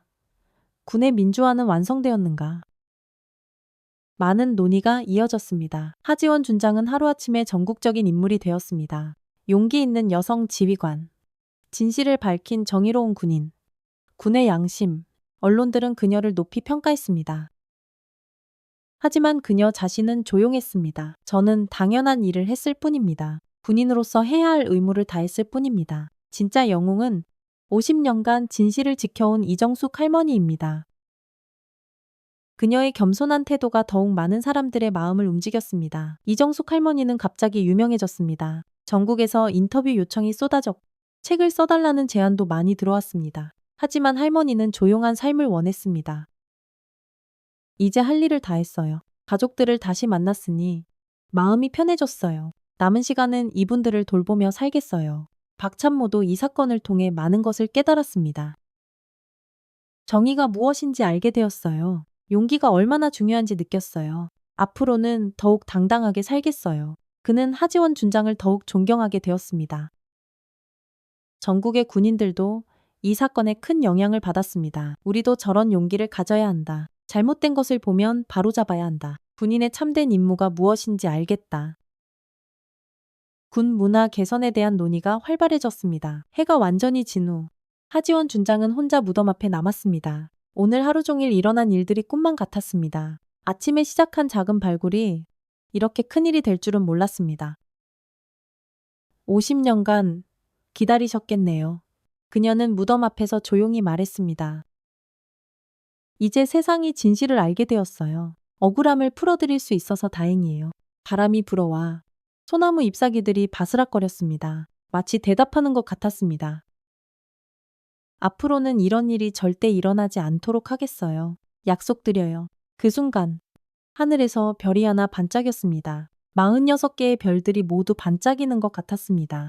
희생자들이 하늘에서 인사하는 것 같았습니다. 하지원 준장은 눈물을 흘렸습니다. 기쁨과 슬픔이 동시에 밀려왔습니다. 진실이 밝혀진 기쁨과 이런 일이 일어났다는 슬픔이 이제 평안히 쉬세요. 마지막 인사를 하고 그녀는 자리를 떠났습니다. 내일부터는 더 바쁜 하루하루가 기다리고 있을 것입니다. 진상규명과 명예회복을 위한 긴 여정이 시작되기 때문입니다. 하지만 그녀는 두렵지 않았습니다. 옳은 일을 하고 있다는 확신이 있었으니까요. 그리고 무엇보다 억울하게 죽은 46명의 영혼들이 그녀를 지켜주고 있다는 느낌이 들었습니다. 그날 밤 제7사단은 조용했습니다. 하지만 그 조용함은 이전과는 달랐습니다. 무거운 침묵이 아니라 평안한 고요였습니다. 50년간 묻혀있던 진실이 드러나면서 마침내 평화가 찾아온 것 같았습니다. 한 달 후 합동 위령제 사건이 전국적으로 알려진 지 한 달이 지난 5월 18일 바로 1979년 그날과 같은 날짜였습니다. 제7사단 뒤편 언덕에는 수많은 사람들이 모여 있었습니다. 유족들, 시민들, 정부 관계자들, 언론인들, 1000명이 넘는 사람들이 희생자들을 추모하기 위해 찾아왔습니다. 오늘 이 자리에서 우리는 50년 전 억울하게 희생된 46분의 영령들을 추모합니다. 하지원 준장이 추도사를 낭독했습니다. 그녀의 목소리는 떨렸지만 힘이 있었습니다. 최판호님, 김영철 님, 김진우님, 한 명 한 명의 이름을 부를 때마다 이정숙 할머니는 눈물을 흘렸습니다. 50년간 혼자 간직해왔던 이름들이 이렇게 많은 사람들 앞에서 불려지는 것이 꿈만 같았습니다. 이분들은 아무런 죄도 없었습니다. 평범한 농민으로서 가족을 사랑하고 땅을 사랑하며 살아가던 분들이었습니다. 추도사가 계속되는 동안 하늘에서는 구름이 걷히며 따뜻한 햇살이 내려왔습니다. 우리는 이분들의 희생을 헛되이 하지 않겠습니다. 다시는 이런 일이 일어나지 않도록 하겠습니다. 모든 사람들이 묵념을 올렸습니다. 1분간의 긴 침묵이 흘렀습니다. 묵념이 끝나자 어디선가 아름다운 선율이 흘러나왔습니다. 군악대가 연주하는 진홍곡이었습니다. 음악이 흐르는 동안 사람들은 하나둘씩 헌화를 했습니다. 하얀 국화꽃들이 새로 조성된 추모비 앞에 쌓여갔습니다. 기존의 무명용사의 묘가 있던 자리에는 아름다운 추모공원이 조성되었습니다. 중앙에는 높이 3m의 추모비가 세워졌습니다. 검은 화강암으로 만들어진 비석에는 금색 글씨로 다음과 같이 새겨져 있었습니다. 1979년 5월 18일 이곳에서 억울하게 희생된 46분의 영령을 추모하며 다시는 이런 비극이 반복되지 않기를 후세에 맹세합니다. 추모비 주변에는 소나무와 벚나무가 심어졌습니다. 봄이 되면 벚꽃이 피어 희생자들을 위로할 것입니다. 공원 한쪽에는 작은 기념관도 건립되었습니다. 그곳에는 사건의 전말을 보여주는 자료들이 전시되어 있었습니다. 이정숙 할머니가 50년간 모아온 사진들, 편지들, 증언들, 모든 것이 역사의 증거로 보존되었습니다. 이제 사람들이 와서 역사를 배울 수 있겠네요. 할머니는 기념관을 둘러보며 뿌듯해했습니다. 어르신 덕분입니다. 어르신이 포기하지 않으셨기 때문에 가능한 일이에요. 하지원 준장이 할머니의 손을 잡으며 말했습니다. 아니에요. 준장님 같은 분이 있었기 때문이에요. 이 사건을 계기로 국가 차원에서 과거사 정리가 본격적으로 시작되었습니다. 국회에서는 과거사 진실규명 특별법이 제정되었습니다. 군사정권 시대에 일어난 모든 인권 침해 사건들을 조사하기 위한 법적 근거가 마련된 것입니다. 제7사단 사건은 빙산의 일각일 뿐입니다.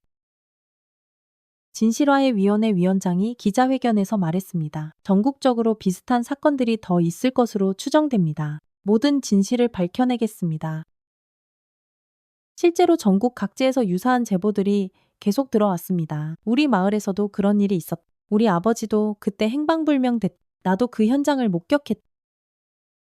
지금까지 입을 다물고 있던 사람들이 용기를 내어 증언하기 시작했습니다. 하지원 준장의 용기가 전국적인 진실규명에 물꼬를 튼 것입니다. 제7사단 내부에도 큰 변화가 일어났습니다. 우선 부대 교육과정에 인권교육이 정식으로 포함되었습니다.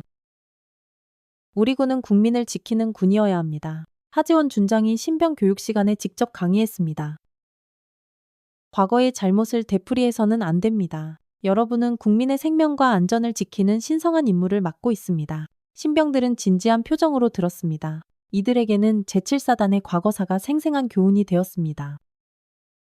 또한 부대 내에 인권상담실이 새로 설치되었습니다. 장병들이 부당한 대우를 받거나 인권 침해를 당했을 때 언제든지 상담받을 수 있는 공간이었습니다. 작은 것부터 바꿔나가겠습니다. 박찬모가 인권상담실 담당자가 되었습니다. 이번 사건을 통해 그는 인권의 소중함을 깊이 깨달았기 때문입니다. 부대 곳곳에는 인권 표어들이 게시되었습니다. 인간의 존엄성을 지키자. 작은 차이도 소중히 여기자. 서로를 존중하는 부대를 만들자. 분위기가 완전히 달라졌습니다. 이 사건을 통해 하지원 준장은 더욱 성숙한 지휘관으로 성장했습니다. 처음에는 그냥 이상한 뱀 정도로 생각했어요. 그녀는 후에 인터뷰에서 회상했습니다. 하지만 진실을 알고 나니 그 뱀이 얼마나 소중한 메신저였는지 깨달았어요. 그녀는 이제 단순히 부대를 관리하는 지휘관이 아니라 역사의 증인이자 정의의 수호자가 되었습니다. 전국에서 강연 요청이 쏟아졌습니다. 그녀의 이야기를 듣고 싶어 하는 사람들이 많았기 때문입니다. 용기란 두려움이 없는 것이 아닙니다. 그녀는 강연에서 자주 이 말을 했습니다. 두려움이 있어도 옳은 일을 하는 것이 진정한 용기입니다.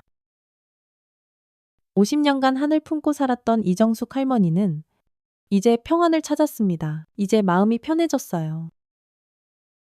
할머니는 매일 추모공원을 찾아 가족들과 이야기를 나누었습니다. 진우야, 이제 억울함이 풀렸지. 엄마가 끝까지 포기하지 않았잖니? 할머니는 아들 무덤 앞에서 살아생전하지 못했던 이야기들을 털어놓았습니다. 정부에서는 할머니에게 특별 포상을 하려고 했지만 할머니는 정중히 거절했습니다. 상은 필요 없어요. 진실이 밝혀진 것만으로도 충분해요. 대신 할머니는 기념관의 명예관장이 되었습니다. 방문객들에게 직접 당시 상황을 설명해주는 역할을 맡았습니다. 젊은 사람들이 역사를 잊지 않았으면 좋겠어요. 박찬모는 이 사건을 통해 완전히 다른 사람이 되었습니다. 전에는 그냥 명령만 따르면 되는 줄 알았어요. 그는 솔직하게 고백했습니다. 하지만 이제는 무엇이 옳고 그른지 스스로 판단해야 한다는 걸 알았어요. 그는 부대 내 인권교육의 강사가 되었습니다. 자신의 경험을 바탕으로 후배들을 가르쳤습니다. 여러분도 언젠가는 어려운 선택의 순간이 올 거예요. 그때 올바른 선택을 할 수 있는 용기를 기르세요. 이 사건은 언론계에도 큰 영향을 미쳤습니다. 우리가 놓친 진실이 이렇게 많았구나. 많은 기자들이 반성했습니다. 탐사 보도팀들이 활성화되었고 과거사 관련 기사들이 연일 쏟아져 나왔습니다. 제7사단 사건의 교훈, 묻혀진 진실들을 찾아서 과거를 직시하는 용기, 다양한 주제의 기사들이 국민들의 관심을 끌었습니다. 학교 교육 과정에도 변화가 생겼습니다. 역사 시간에 제7사단 사건이 정식으로 다뤄지기 시작했습니다. 과거의 잘못을 인정하고 반성하는 것이 진정한 애국입니다. 역사 선생님들이 학생들에게 가르쳤습니다. 잘못된 권력에 맞서는 용기의 중요성을 배워야 합니다. 학생들은 하지원 준장과 이정숙 할머니의 이야기에 깊은 감동을 받았습니다. 시민사회에서도 인권에 대한 관심이 높아졌습니다. 인권단체들의 활동이 활발해졌고 시민들의 참여도 늘어났습니다. 우리가 깨어 있어야 이런 일이 다시 일어나지 않는다. 시민들의 인식이 변했습니다. 사건이 완전히 해결된 후 신기한 일이 일어났습니다. 추모공원 개원식 다음 날 그곳에 수많은 나비들이 찾아왔습니다. 하얀 나비, 노란 나비, 파란 나비, 색색깔의 나비들이 공원을 가득 메웠습니다. 저 나비들 46마리예요. 누군가가 세어보니 정확히 46마리였습니다. 나비들은 하루 종일 공원에서 날아다녔습니다. 마치 축제를 벌이는 것 같았습니다. 그리고 해질 무렵 나비들은 하나둘씩 하늘로 날아올랐습니다. 마지막 나비까지 모두 사라진 후 뱀이 나타났습니다. 처음에 나타났던 그 뱀이었습니다. 뱀은 추모비 앞으로 천천히 다가왔습니다. 그리고는 추모비를 향해 고개를 숙여 절하는 듯한 동작을 3번 반복했습니다. 마치 이제 모든 게 끝났다. 고맙다고 인사하는 것 같았습니다. 그 후 뱀은 조용히 돌아서서 풀숲 속으로 사라졌습니다. 다시는 나타나지 않았습니다. 할 일을 모두 마쳤으니까요. 사건이 일어난 지 1년이 지났습니다. 추모공원은 이제 많은 사람들이 찾는 교육의 장소가 되었습니다. 매일 학생들과 시민들이 찾아와서 역사를 배우고 희생자들을 추모했습니다. 이정숙 할머니는 여전히 기념관에서 방문객들을 맞이했습니다. 할머니, 그때 정말 무서우셨죠? 어린 학생이 물었습니다. 무서웠지? 하지만 진실을 포기할 수는 없었단다. 왜요? 죽은 사람들이 억울해서 저승에서도 편히 쉬지 못하고 있었거든. 할머니의 이야기를 들은 학생들은 진지한 표정이 되었습니다. 할머니, 우리도 할머니처럼 용감한 사람이 될 수 있을까요? 물론이지. 용기는 타고나는 게 아니야. 키우는 거란다. 하지원 준장은 여전히 제7사단장으로 근무하고 있었습니다. 하지만 이제 그녀는 단순한 지휘관이 아니었습니다. 전국의 군인들이 존경하는 정신적 지주가 되었습니다. 준장님 같은 분이 있어서 우리 군에 희망이 있어요. 후배 장교들이 자주 하는 말이었습니다. 그녀는 지금도 매일 아침 추모공원을 찾아 희생자들에게 인사를 올렸습니다. 오늘도 평화로운 하루가 시작됩니다. 이분들의 희생이 헛되지 않도록 하겠습니다. 박참모는 이제 소령으로 진급했습니다. 그는 부대의 인권교육 전담관이 되어 후배들을 가르치고 있었습니다. 인권은 당연한 것이 아닙니다. 우리가 지켜야 하는 소중한 가치입니다. 그의 강의는 항상 진실했습니다. 자신의 경험에서 우러나온 이야기였기 때문입니다. 시간이 흐르면서 제7사단의 뱀 이야기는 새로운 전설이 되었습니다. 진실을 알려주는 뱀, 정의의 사자인 뱀, 영혼들의 메신저 뱀. 사람들은 그 뱀을 다양하게 불렀습니다. 전국에서 비슷한 이야기들이 들려오기 시작했습니다. 우리 마을에도 이상한 뱀이 나타났다. 그 뱀이 가리킨 곳에서 뭔가 발견됐다. 진실이 밝혀졌다. 제7사단의 뱀이 전국적인 진실규명의 상징이 된 것입니다. 과학자들은 이런 현상을 합리적으로 설명하려고 했습니다. 뱀은 땅의 진동을 민감하게 감지하는 동물입니다. 땅 속에 이상이 있으면 뱀들이 먼저 반응할 수 있습니다. 하지만 많은 사람들은 과학적 설명보다는 신비로운 의미를 믿고 싶어 했습니다. 억울한 영혼들이 뱀을 통해 도움을 요청한 거야. 자연도 부정의를 참지 못하는 거야. 어떤 설명이 맞든 한 가지는 분명했습니다. 그 뱀이 50년간 묻혀있던 진실을 세상에 드러냈다는 것이었습니다. 제7사단 사건은 젊은 세대에게 큰 교훈을 주었습니다. 과거를 모르면 미래도 없다. 진실을 외면하면 발전도 없다. 작은 용기가 큰 변화를 만든다. 젊은이들은 이런 교훈들을 가슴에 새겼습니다. 대학생들 사이에서는 제7사단 스터디가 유행했습니다. 과거사를 공부하고 현재를 성찰하고 미래를 준비하는 모임이었습니다. 우리도 언젠가는 용기 있는 선택을 해야 할 때가 올 거야. 그때를 위해 지금부터 준비해야 해. 젊은이들의 의식이 달라지고 있었습니다. 전국의 군인들에게도 이 사건은 큰 의미였습니다. 군인의 참된 임무가 무엇인지 알게 됐다. 명령보다 양심이 우선이다. 국민을 지키는 것이 우리의 사명이다. 군 간부들을 대상으로 한 인권교육이 대폭 강화되었습니다. 하지원 준장은 전국을 돌아다니며 강의했습니다. 여러분은 무기를 든 시민입니다. 시민을 해치는 무기가 되어서는 안 됩니다. 진정한 강함은 약자를 보호하는 것입니다. 군 문화가 조금씩 바뀌기 시작했습니다. 일반 국민들도 이 사건을 통해 많은 것을 배웠습니다. 우리가 깨어 있어야 한다. 작은 목소리라도 포기하면 안 된다. 진실은 반드시 드러난다. 시민의식이 한 단계 성숙해졌습니다. 이 사건을 계기로 많은 제도들이 개선되었습니다. 과거사 진실규명기구가 상설화되었습니다. 군인권보호 체계가 대폭 강화되었습니다. 시민사회의 감시 역할이 제도적으로 보장되었습니다. 이제 같은 일은 다시 일어나지 않을 것입니다. 정부 관계자들이 자신있게 말했습니다. 사회 전반의 인권의식이 높아졌습니다. 차별과 폭력에 대한 관용도가 현저히 낮아졌습니다. 약자를 보호하려는 의식이 강해졌습니다. 모든 생명은 소중하다. 작은 차이도 존중해야 한다. 함께 살아가는 세상을 만들자. 이런 가치들이 사회 곳곳에 스며들었습니다. 한국의 과거사 정리 노력은 국제적으로도 주목받았습니다. 한국이 보여준 진실규명의 의지는 모범적입니다. 국제의 인권기구들이 높이 평가했습니다. 다른 나라들도 한국의 사례를 벤치마킹하기 시작했습니다. 한국은 과거사 정리의 모범 국가로 인정받게 되었습니다. 사건이 일어난 지 5년이 지났습니다. 추모공원은 이제 국가적인 성지가 되었습니다. 매년 5월 18일에는 전국에서 수많은 사람들이 찾아와 추모제를 지냅니다. 이정숙 할머니는 85살이 되었지만 여전히 건강했습니다. 5년 전 그날이 생각나네요. 할머니는 하지원 준장과 함께 추모비 앞에 서서 예시를 회상했습니다. 그때 뱀이 안 나타났다면 어떻게 됐을까요? 영원히 묻혀 있었겠죠? 하지만 진실은 언젠가는 드러나게 되어 있어요.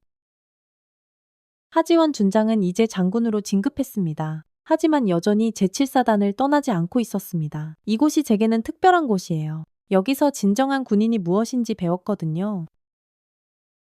박찬모는 이제 중령이 되어 다른 부대의 부대장이 되었습니다. 하지만 여전히 자주 이곳을 찾았습니다. 제 인생을 바꾼 곳이에요.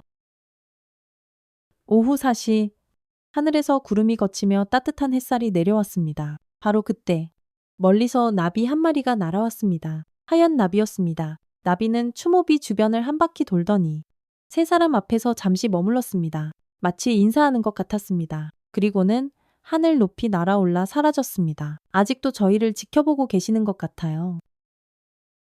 할머니가 하늘을 바라보며 말했습니다. 네, 앞으로도 계속 지켜봐 주실 거예요. 세 사람은 조용히 추모비 앞에서 절을 올렸습니다. 그리고 각자의 길로 돌아갔습니다. 마음속에는 평안함이 가득했습니다. 진실이 승리했고 정의가 실현되었으며 희생자들이 명예를 회복했기 때문입니다. 그 뱀이 전해준 메시지는 단순했지만 강력했습니다. 진실은 반드시 드러난다. 정의는 늦어도 반드시 온다. 작은 용기가 큰 변화를 만든다. 침묵하지 말고 목소리를 내라. 이 메시지들은 이제 많은 사람들의 마음속에 자리 잡았습니다. 제7사단의 뱀 이야기는 앞으로도 오랫동안 기억될 것입니다. 역사책에 기록되고 영화로 만들어지고 연극으로 공연되고 소설로 쓰여질 것입니다. 하지만 무엇보다 중요한 것은 그 정신이 살아있다는 것입니다. 진실을 추구하는 정신, 정의를 실현하려는 의지, 약자를 보호하려는 마음, 이런 가치들이 사람들의 마음속에 계속 살아있는 한 그 뱀의 메시지는 영원할 것입니다. 오늘도 어디선가 부정의가 일어나고 있을 것입니다. 약자가 괴롭힘을 당하고 진실이 은폐되고 권력이 남용되고 있을 것입니다. 하지만 이제 우리에게는 용기가 있습니다. 제7사단의 뱀이 보여준 용기, 하지원 준장이 보여준 용기, 이정숙 할머니가 보여준 용기, 그 용기를 이어받아 우리도 행동할 수 있습니다. 작은 목소리라도 내고 작은 행동이라도 하고 작은 변화라도 만들어갈 수 있습니다. 진정한 용기는 두려움이 없는 것이 아닙니다. 두려움이 있어도 옳은 일을 하는 것입니다. 진정한 힘은 남을 누르는 것이 아닙니다. 약한 자를 보호하는 것입니다. 진정한 승리는 적을 무찌르는 것이 아닙니다. 진실을 드러내는 것입니다.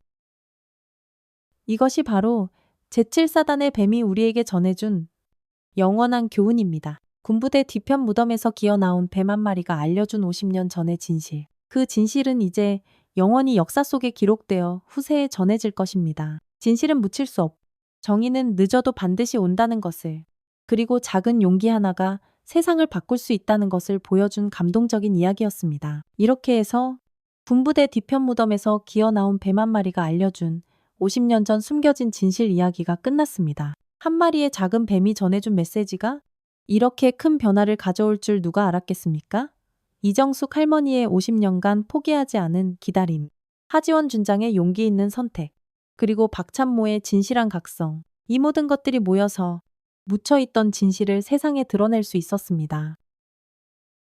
이 이야기가 마음에 드셨다면 좋아요 버튼을 꾹 눌러주세요. 여러분의 작은 클릭 하나가 더 많은 사람들에게 이 감동을 전할 수 있습니다. 그리고 지금 어디서 무엇을 하며 이 이야기를 들으셨는지 댓글로 알려주세요. 출근길 지하철에서 들으셨나요? 집에서 설거지하며 들으셨나요? 아니면 산책하며 들으셨나요? 여러분 각자의 일상 속에서 이 이야기가 어떤 의미로 다가왔는지 궁금합니다. 진실은 때로는 늦게 드러나기도 합니다. 하지만 반드시 드러납니다. 정의는 때로는 더디게 실현되기도 합니다. 하지만 반드시 실현됩니다. 용기는 때로는 작게 시작되기도 합니다. 하지만 큰 변화를 만들어냅니다. 오늘 이 이야기를 들으신 여러분도 혹시 작은 용기가 필요한 순간이 오면 하지원 준장과 이정숙 할머니를 기억해 주세요. 여러분의 작은 용기 하나가 누군가에게는 큰 희망이 될 수 있습니다. 과거를 기억하는 것은 미래를 위한 것입니다. 오늘의 평화는 어제의 희생 위에 세워진 것입니다. 우리가 기억하고 배우는 한 같은 아픔은 반복되지 않을 것입니다. 구독과 알림 설정도 꼭 부탁드리고요. 다음에도 더 감동적이고 의미 있는 이야기로 찾아뵙겠습니다. 오늘 하루도 따뜻하고 행복한 하루 되세요. 여러분 모두를 사랑합니다. 감사합니다.